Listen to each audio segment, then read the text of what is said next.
Mais tu vois bien que Chazal dit En Simcha, Ela Bebassar Veyain, Ayom Tov et Shabbat. C'est ça, Joël, mec. Je me rappelle, un jour de Purim, on était autour du Rav Zuckerman, Dersadik, Gadosh Lebracha, il y avait toujours 100 personnes autour.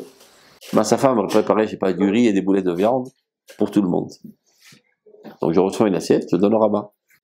Il regarde ça, il me dit Goral Nefesh. C'est dégoûtant. Tous les jours, je ne mange pas ça. À Purim, je mangeais cette chose horrible. Pour lui, c'est dégoûtant. Parce c'est un idéaliste. Dans les hautes sphères de la sainteté, donc il était végétarien. Il ne peut pas concevoir que pour avoir un plaisir du palais, on va assassiner un être vivant. C'est dégoûtant. Alors que pour la halakha, normalement, à Purim, on doit manger de la viande et du vin. Hachem, s'il nous a dit des animaux qui sont cachés, c'est pour les manger, sinon il aurait dit... C'est ce qui s'appelle, c'est permis. C'est pas péché. Mais c'est pas un idéal. Il y a marqué « Kite ave nafshecha lechol basar ». Quand tu auras une envie, avec une connotation un petit peu sale, de manger de la viande, c'est une envie charnelle, carnivore. Pas besoin de venir au Beth Amikdash à un korban, tu pourras le faire n'importe où tu habites en Israël. Mais tu vois, selon la musique dans laquelle le passouk a été dit, que c'est dédaignable. Les patates aussi, c'est un être vivant. Oui. Bah, il faut bien que tu vives. Sachez qu'au début, l'être humain était végétarien. Quand il a chuté, il aurait été permis des animaux. À l'origine, il aurait dû manger des etzot, des idées. Après, il a chuté, il a commencé à manger des etzim, des arbres. Après, il a chuté davantage, il a commencé à manger des animaux. C'est-à-dire, moins tu es connecté à la source de la vie, donc tu es moins alimenté, tu commences à te vider de vie, tu as besoin de combler ton manque. Donc tu vas piquer de la vie d'autres créatures. Donc disons, il y avait 100, tu es tombé à 80, il te manque 20.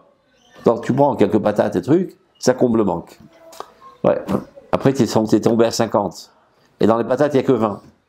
Donc tu as besoin de piquer la vie d'un élément plus haut, des animaux. Et quand tu chites énormément, tu deviens un cannibale. À l'origine, tu aurais dû être nourri directement de la divinité. C'est la source de toute vie. Pour aller chercher des étincelles de vie dans des patates, alors que tu es relié à la source de la vie. Mais tu n'es pas totalement relié, à cause de tes péchés, tes idioties, etc. Le courant ne passe pas totalement. Donc tu assassines d'autres personnes, ou d'autres animaux, pour te nourrir. Là, tu me dis, mais c'est pas moral cette histoire-là. Pour que moi je puisse vivre, je dois assassiner un autre être. Ouais, mais c'est un être qui est plus bas que moi, comme tu l'as dit. Donc en fin de compte, il y gagne au change. Parce que jusqu'à présent, il était vache, et quand il est absorbé par ton corps, il s'élève au niveau d'un homme. Reste à savoir si tu es véritablement un homme, ou bien toi aussi tu es une vache à apparence humaine. Je m'explique. Lorsque la vache, on la porte à l'abattoir, ben elle commence à avoir des larmes. Elle n'a pas envie de mourir. Personne n'a envie de mourir. Quelle est sa consolation? C'est vrai que je vais mourir, mais en fin de compte, je vais être dévoré par un homme, et donc mes particules, les molécules qui me constituent, vont une partie intégrale de son corps. Donc je m'élève au niveau de l'homme. Et ça la console. Maintenant, elle commence à être mangée par un bonhomme. Donc on se rend compte que ce bonhomme-là qui est en train de me manger, il n'est pas moins vache que moi. Quelle déception, quelle frustration. C'est-à-dire qu'il a une apparence humaine, mais c'est un animal.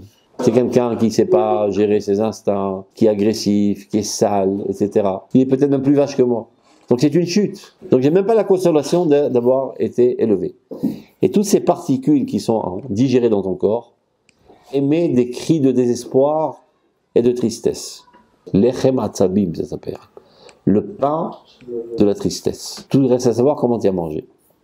Si tu as mangé avec une élévation spirituelle, c'est une élévation. Mais si tu t'es jeté sur la nourriture comme un carnivore, eh ben, la vache, elle est triste. Quand tu manges avec ton corps, avec ton âme. On mange pour combler un manque de vie. Le Rambam dans son Ephrakim, il compte une des forces de l'âme, à Koach Hazan, la force nutritive. Ce qui veut bien dire que c'est une activité de l'âme, quand tu manges. Il n'y a aucune légitimité à ce qu'un idiot mange de la viande.